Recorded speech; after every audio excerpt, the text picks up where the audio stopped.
এই যে মশলাটা করেছি এই মশলাটাকে আমি এখন দিয়ে দিচ্ছি। আমি সবটা মশলাই দিয়ে দিব, একটু মশলা দিতেই হবে।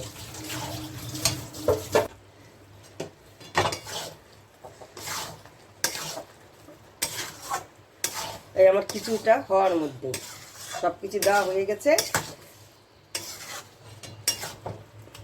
এখন এটাকে আমি একটু ঢেকে দিচ্ছি। এই যে মাছের মাথাটাকে আমি এরকম টুকরো টুকরো করে কেটে নিয়ে আসছি বাজার থেকে, আর এক পিস মাছ। এটাকে আমি এটাকে কি বলবো, ভাঙা ঘন্ট। কেন হলো, এই যে মাছগুলো টুকরো টুকরো করে কাটা, ওই জন্য ভাঙা ঘন্ট। কিন্তু এর মধ্যে আমি অন্যভাবে শুধু চাল দিয়ে আমি রান্না করব না, আর একটা জিনিস সঙ্গে দিয়েই রান্না করব। এর মধ্যে আমি দিয়ে দিচ্ছি কি পরিমাণ মতো একটু হলুদ দিয়ে আমি এটাকে 5-7 মিনিটের জন্য আমি রেখে দেব। এই গোবিন্দভোগ চালটা, এই যে সরু গোবিন্দভোগ চাল আমি লক্ষ্মী পূজার সময় নিয়ে এসেছিলাম একটু বেশি করে, ওইটাই ছিল। আমি এটা দিয়েই এটা করব। এটাকে কি করব, আমি বেশি ধুবো না, তাহলে যে গোবিন্দভোগের একটা সেন্ট থাকে ওই সেন্টটা কমে যাবে। ওই জন্য আমি একবার একটু ধুয়ে আমি রেখে দিচ্ছি।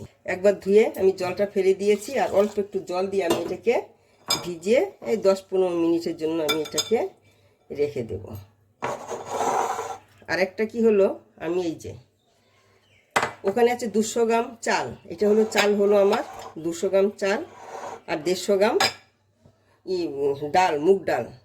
এটাকে আমি ধুবো না, ভালো করে একটা শুকনো ন্যাকড়া দিয়ে আমি এটাকে মুছে একটু ভেজে নেব আমি ডালটাকে। এখন আমি কি করবো, এই যে মুগ ডালটা আমি একটু হালকা ভেজে নেব, খুব বেশি একটা ভাজবো না।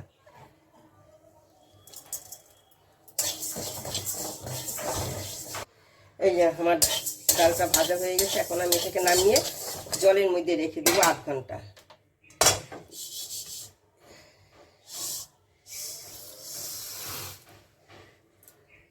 তাহলে ডালটা কি হবে, তাড়াতাড়ি সিদ্ধ হয়ে যাবে। আমি একটা ভাজা মশলা বানিয়ে নিচ্ছি। এই যে দারচিনি, এলাচ, লবঙ্গ কয়েকটা, তার সঙ্গে দিচ্ছি গোটা ধনে, আর দিচ্ছি আমি গোটা এই যে জিরে। এইটা একটু আমি হালকা এটাকে ভেজে নেব। আর দিচ্ছি 2 শুকনো লঙ্কা, 3টে। এই যে আমার ভাজাটা হয়ে গেছে, বেশি একটা ভাজিনি, হালকা ভেজেছি। এখন এটাকে আমি নামিয়ে দিচ্ছি।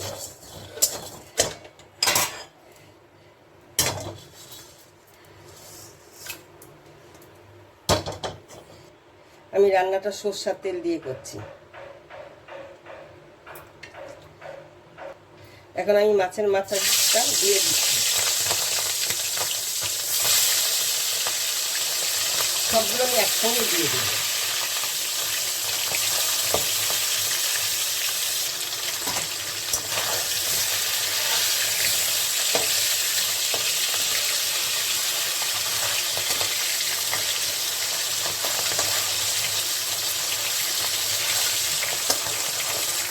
এই যে মাছটা আমার ভাজা হয়ে গেছে, এখন আমি এটাকে নামিয়ে নিচ্ছি।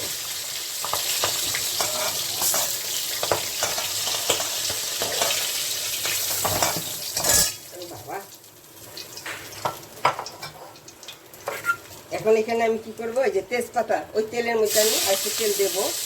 কড়াইটা পুড়ে যাচ্ছে বলে আমি পেঁয়াজটা দিয়ে দিলাম, পেঁয়াজটাকে।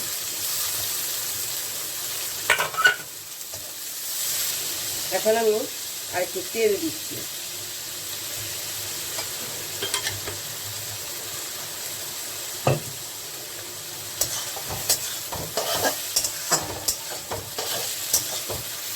এখন আমি আলুটাকে ভেজে নিচ্ছি। আমি এরকম ছোট ছোট করে ডুমো ডুমো করে আলুটা কুটেছি। আলুটা একটু নুন দিয়ে দিচ্ছি, তাহলে আলুর ভিতরে নুনটা ঢুকবে। আমার আলুটা যেরকম ভেজেছে আমার ভাজা হয়ে গেছে, এখন আমি এটাকে নামিয়ে নিচ্ছি।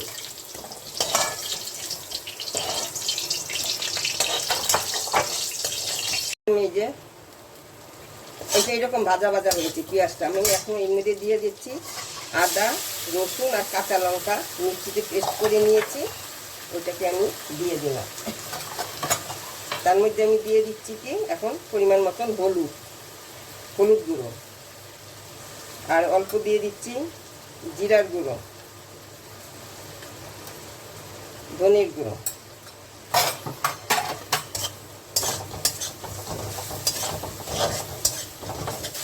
আমি অল্প কাশ্মীরি লঙ্কার গুঁড়ো দিচ্ছি, অল্প দিব, বেশি একটা দিব না, একটু কালার হবে হালকা ওই জন্য।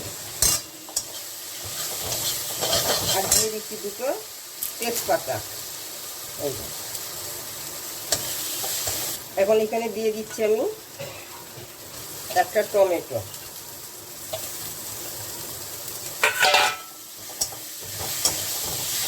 আমি এখন এখানে দিয়ে দিচ্ছি এই যে গোবিন্দভোগ চালটা।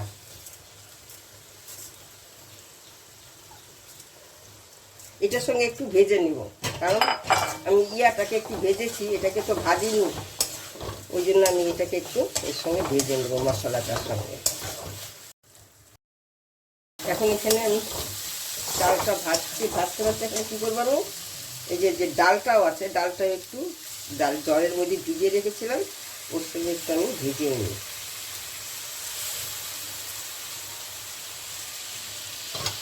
যদি একটু জল খেতে চাও তাহলে একটু জলের পরিমাণটা বেশি দিতে হবে, আর ডাল আছে তো একটু দিতে হবে। এখন এর মধ্যে আমি আলুটাও দিয়ে দিলাম।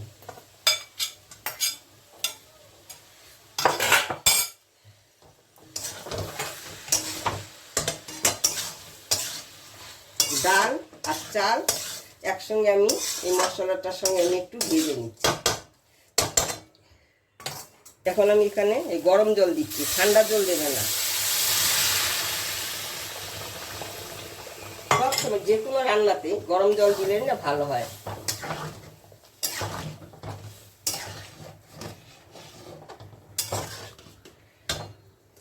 শুকনো রাখলে একটু জলটা কম দেবে, আর বেশি যদি একটু ভুনো করতে চাও তাহলে তার ডবলের উপরে, যদি 2 কাপ চালে ডালে হয় তাহলে 5 কাপ কম করে জল দিবে, তাইলে ঝুরঝুরে হবে।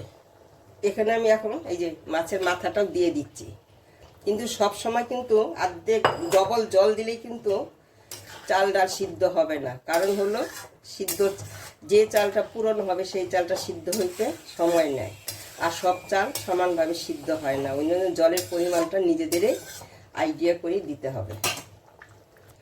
আমি নুন দেইনি, এখন একটু আমার পরিমাণ মতো নুন দিচ্ছি, যে যেমন খাবে সেই রকম নুন দেবে। আমি আগে একটু যখন আলু ভাজি তখন একটু নুন দিয়েছিলাম, সেই নুনটা তো তেলেও আছে আলুতেও আছে, ওই জন্য আমি একটা বেশি নুন দিইনি। আর এর মধ্যে দিয়ে দিব কয়েকটা যে কাঁচা লঙ্কা দিয়ে আমি এখন এটাকে ঢেকে দেব। বাবা, এটা ঢাকা হবে না, অন্য ঢাকনা দিতে হবে। এটা দিয়ে আমি ঢেকে দিচ্ছি। মাঝখানে আমি দুবার আমি একটু নাড়িয়ে দিয়েছি। আমি এখন এখানে একটু চিনি দিয়ে দিচ্ছি, যে যেমন চিনি খাবে সেই অনুযায়ী দেবে চিনিটা, এটা নিজেদের মতো করে দেবে। আর হলো একটু নুন কম হয়েছে আমার মনে হচ্ছে, আমি একটু দেখেছি, একটু নুন দিয়ে দিচ্ছি।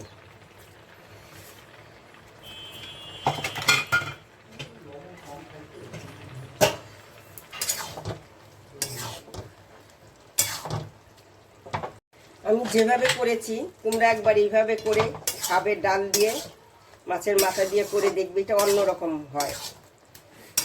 এটা কাটা ঘন্ট, কেন মাছটাকে টুকরো টুকরো করে কেটে নিয়েছি তো ওই জন্য এটার নাম দিয়েছি আমি কাটা ঘন্ট।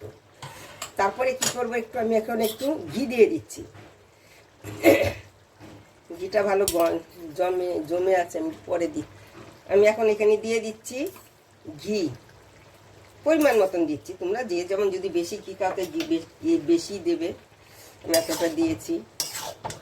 আমি একদম শুকনো করব না, একদম ভুনো খিচুড়ির মতন যে ওই ঘন্টটা আমি করবো না। আমি যেভাবে রান্না করেছি তোমরা একবার হলে এইভাবে রান্না করে দেখবে, দেখো দেখি তো বোঝা যাচ্ছে কেমন হবে।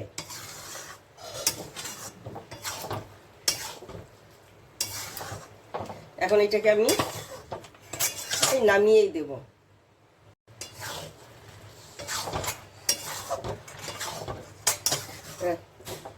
আমার খিচুড়িটা হয়ে গেছে।